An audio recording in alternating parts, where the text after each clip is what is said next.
欢迎来到新闻频道，明星们很高兴您订阅了该频道。肖战效应有多强？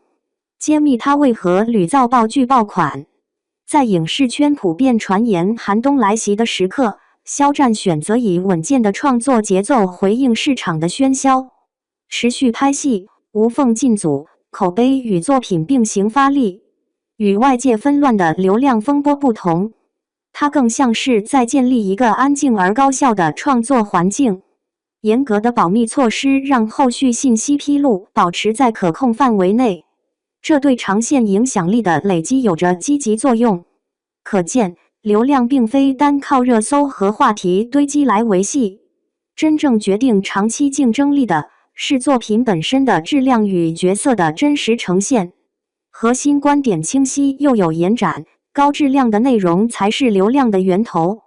稳定的口碑来自于角色与台词的深度打磨，以及在情感层面的真实触达。没有高质量作品的持续输出，所谓的高曝光也容易转化为短暂的热度，难以形成可持续的粉丝画像与商业价值的稳定增长。反之，若把核心放在角色塑造、叙事深度、情感共鸣这条主线，观众愿意跟随，愿意讨论，愿意参与到作品的二次传播中来，这才是流量的真正本源。在商业生态层面，肖战围绕作品与角色所建立的影响力，逐步呈现出一种稳定的商业联动性。代言资源的获取与作品热度之间，呈现出相互促进的关系。优质作品提升人物认知与情感连结，进而带动品牌层面的信任度与购买转化。反过来，稳定的商业曝光又能为作品的议题讨论和观众覆盖带来新的触达。业内形成的认知是，真正的商业价值来自于对受众需求的精准把握与可持续的内容迭代，而非短暂的曝光爆点。以影视剧《藏海传》及相关话题为例，观众对剧中人物关系、权谋与情节走向的热议，显示出强烈的参与性与持续性讨论的潜力。大量评论与热帖的出现，并非单纯的剧情评述，而是在人物性格与命运的讨论中，逐步形成对肖战所饰演角色的多维理解。这种现象级的讨论生态，正是将来持续放大个人品牌与作品热度的关键。对创作者和传播者而言，抓住这种对角色塑造的深度讨论，远比追逐一次性热度更具价值。在这套叙事与传播的结构中，最值得关注的是对角色驱动型品牌建设的落地思考。以肖战及其作品为例，核心并非追逐流量峰值，而是通过角色的情感张力、台词的表达力以及剧情中的道义抉择，建立可持续的关注路径。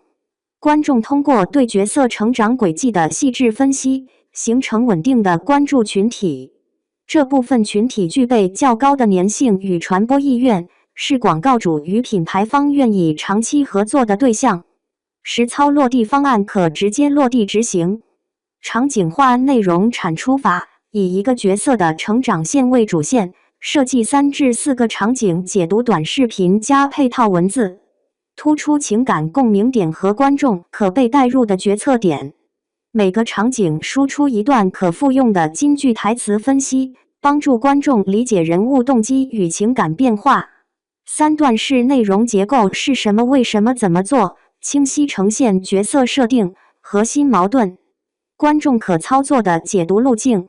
通过段落式呈现，提升可读性与逻辑说服力，方便平台聚合推荐。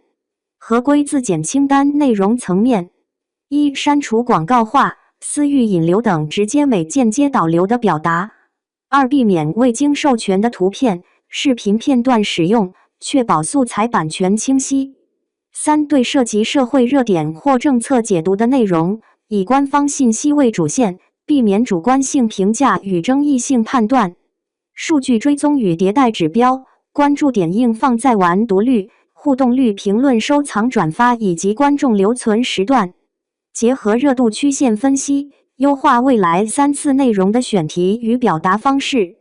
通过数据驱动，逐步建立角色驱动型内容矩阵，提升长期传播力。互动扩展设计，在结尾处设置开放性问题或讨论点，如邀请观众分享对某一场景的看法，对某个角色成长路径的解读，以自然互动带动社区活跃度，同时收集不同观点，以丰富后续创作的视角。对领域的垂直适配也可继续微调。职场与科普类的改写要点，在于突出可操作性和原理解读，生活类更强调具体步骤与细节性实用性。中老年受众则应追求语言的简洁与友好，信息传递更强调安全性与易执行性。在上述框架下，保持语言的清晰、情感的真实与逻辑的连贯，是确保内容在百家号等平台获得良好推荐权重的关键。整体而言，核心价值已从单次热度转向持续的作品价值加稳定的观众共鸣。肖战通过聚焦作品质量与角色塑造，形成了以作品为核心的长期生态。这不仅是对个人品牌的稳健经营，也是对整个平台内容生态的正向贡献。未来的成长来自于对角色深度的持续挖掘，对观众情感的持续回应，以及对合规与原创的坚守。在这样的路径上，流量会自然而然地向优质内容聚拢，成为一种可持续的行业共识。